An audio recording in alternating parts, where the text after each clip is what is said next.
આ bus stand વાળો road છે જો આકાશ કેટલું મસ્ત ગુલાબી ગુલાબી છે. ઓટો ગેરેજમાં આપણી ગાડી હવે અંદર જશે.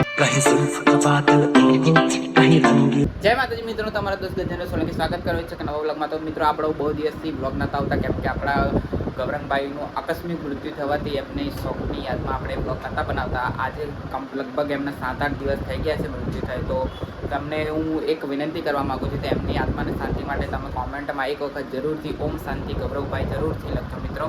કેમ કે મેં બહુ ટાઈમ તમને કોમેન્ટ કરવા કીધી છે પણ આ કોમેન્ટ તમે જરૂરથી કરજો. અને અત્યારે આપણે જઈ રહ્યા છીએ ભુરાવા બાજુ ખાલી આંટો મારવા માટે. તો ચાલો જઈએ. તો ગાઈસ ફાઇનલી આપણા નવા પુલિયાનું ઉદ્ઘાટન થઈ ગયું છે. તમે જોઈ શકો છો કે ગાડી હવે રફારફ જાય છે અને એનું ઉદ્ઘાટન થયું છે 16/3/2025 રોજ. અને એ ઉદ્ઘાટન કેમ હડબડીમાં કરવામાં આવ્યું તમને કહું. એની પહેલાં કોણ આવ્યું હતું ઉદ્ઘાટનમાં? આપણા ધારાસભ્ય શ્રી સી.કે. રાહુલજી દ્વારા ઉદ્ઘાટન કરવામાં આવ્યું. અને આપણા કેમ કરવામાં આવ્યું? કેમ કે ધૂળેટીની રાતે આપણા જૂના બ્રિજ ઉપર એક વ્યક્તિનું દુઃખદ અવસાન થયું એક્સિડન્ટમાં. એટલે આ બ્રિજ આપણે હડબડીમાં ચાલુ કરી દીધું છે. અને કે મને એવી વાત મળી હતી કે 1/4/2025 રોજ પેલું નવું આપણું બસ સ્ટેન્ડ બન્યું છે ભુરાવો ખાતે, એ અને આ બ્રિજનું જોડે ઉદ્ઘાટન હતું. પણ સારું છે કે ચાલુ કરી દીધો. ચાલો આપણી ટ્રાફિકની સમસ્યા છે ઓછી થઈ જશે. પણ જો આપણે ઘરે જવાનો રસ્તો ત્યાંથી કટ હતું એ બંધ કરી દીધું છે. એટલે હવે આપણે છેક ભુરાવાથી વળવું પડે છે. પણ કંઈ વાંધો નહીં, આપણે એટલું ફરી લેવામાં કંઈ વાંધો આવે નહીં. અને આવી જ પરિસ્થિતિ અને આવું જ ત્યાં બસ સ્ટેન્ડ જોડે પણ કર્યું છે આપણે. બસ સ્ટેન્ડ વચમાં કોઈ કટ નથી. છેક બસ વળવું હોય તો બસ સ્ટેન્ડથી જ વળવા પડે. તે બાજુ હું જાઉં ત્યારે તમને બતાવીશ. પણ આ સારું થયું કે આપણો બ્રિજ ચાલુ થઈ ગયો છે. હવે થોડી સમસ્યા ઓછી થશે ટ્રાફિકની એવું લાગી રહ્યું છે. તમે શું વિચારો છો કોમેન્ટમાં જવાબ આપો મને. તો ગાઈસ અત્યારે આપણે જઈ રહ્યા છીએ મુન્ના ઓટો ગેરેજમાં. કેમ કે આપણે એક્સયુવીનું જે સિલિન્ડર ચેન્જ કર્યો હતો એનાથી આપણે 1-1.5 મહિના સુધી ગાડી કમ્પ્લીટ ચાલી. પણ હવે ગેર લેતી નથી ગાડી. એટલે આપણે એની ક્લચ પ્લેટ ને પ્રેશર પ્લેટ ચેન્જ કરાવવી પડશે. એટલે આપણે હવે જવા નીકળ્યા છે ગેરેજ પર. આપણી ગાડી ગામડેથી ડાયરેક્ટ આવે છે ગેરેજ પર. એટલે ત્યાં મૂકી દઈશું. પછી 3-4 દિવસ લાગશે. તો આપણે સામાન આપણે મંગાવી લઈશું ઓરિજિનલ મહિન્દ્રામાંથી. એટલે ઓરિજિનલ આપણે બધું લગાવશું એટલે 3 દિવસ થશે. તો ચાલો આપણે ગેરેજ પર જઈએ અને પછી જોઈએ.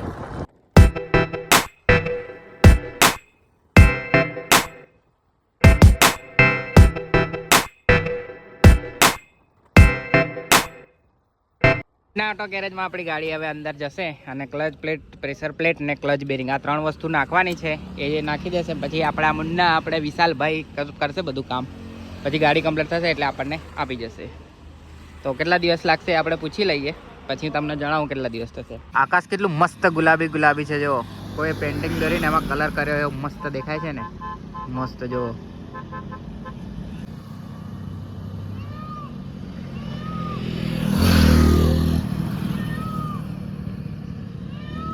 કોઈ કુદરતી દ્રશ્ય દોર્યું હોય ને એમાં કલર કર્યો હોય એટલું મસ્ત દેખાય છે આકાશ. છે ને એક નંબર. બાકી આપણે ગયા હતા સાપા, ત્યાંથી હવે આપણે ગોધરા જવા રિટર્ન થઈ ગયા છે. થોડી 10 મિનિટમાં આપણા ઘરે પહોંચી જશું. પણ મને આ વ્યૂ બહુ મસ્ત લાગે. જો તમે પણ જો એક વખત આ કેટલું મસ્ત વ્યૂ છે. બસ જોયા જ કરો અહીંયા ઉભું રહીને એટલું મસ્ત લાગે છે વ્યૂ. વાહ. તો આપણે થંબનેલ માટે લઈ લઈએ. કેમેરામાં ISO ને બધું વધાવીને આવું દેખાય છે પણ આમ એકચ્યુઅલીમાં ગુલાબી કલર છે મસ્ત. આમાં કંઈક પીળો ને મિક્સ દેખાય છે પણ એકચ્યુઅલીમાં બહુ મસ્ત ગુલાબી કલર છે. આ બસ સ્ટેન્ડ વાળો રોડ છે જો અહીંયા પથ્થર મૂકી દીધા છે એટલે અહીંયાથી વળવાનું હવે બંધ. સીધું ત્યાં જઈએ તારે વળવાનું. એટલે આ બહુ સારું કર્યું છે કેમ કે અહીંયાથી નજીકમાંથી બધા વળી જતા એટલે બહુ ટ્રાફિક થતું. હવે છેક ત્યાં જઈને વળવાનું એટલે સારું કરી દીધું છે. બાકી મસ્ત લાગે છે હવે કંઈક. તો ગાઈસ મેં એક રીલ દેખી હતી. હેડરેસ્ટની નીચે ફોન મૂકીને મસ્ત શૂટ કરતા હતા. હું ટ્રાય કરી જોઉં છું કેવું દેખાય છે. પછી આપણે બી ટ્રાય મારીએ આ રીતે. આપણો ફોન તો પણ આવતો નથી. 1 મિનિટ હું એડજસ્ટ કરી લઉં. આ દેખાય છે. હા પણ તો કંઈક આવો વ્યૂ આવે છે. 0.5માં તો આ કવરનું આવે છે એટલે 0.5માં મજા નહીં આવે. પણ 0.5માં નહીં ઉતારીએ તો મેં નહીં દેખાવું. આ 1માં કરીશું તો ગાયબ થઈ જઈશ મેં. 0.5માં કરીશ તો આવીશ મેં. પણ 0.5માં આ નડે છે તો આપણે સેટિંગ કરીએ કંઈક.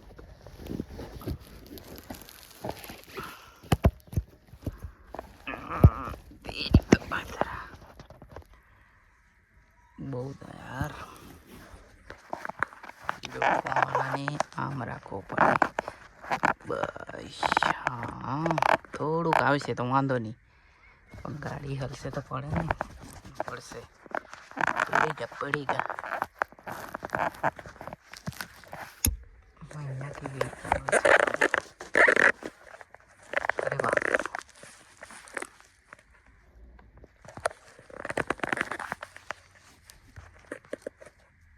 આ રીતનો કંઈ વ્યૂ આવે છે. તો આવતા વ્લોગમાં કદાચ હું બતાવીશ તમને, જો ફોન ના પડે તો, બરાબર. બાકી આગળના વિન્ડશીલ્ડને ઇગ્નોર મારજો, કેમ કે બહુ ખરાબ દેખાય છે, એટલે માટીવાળી. તો આવો વ્યૂ કંઈ આવશે આપણે, જોઈએ. ચાલો ને આગલા વ્લોગમાં.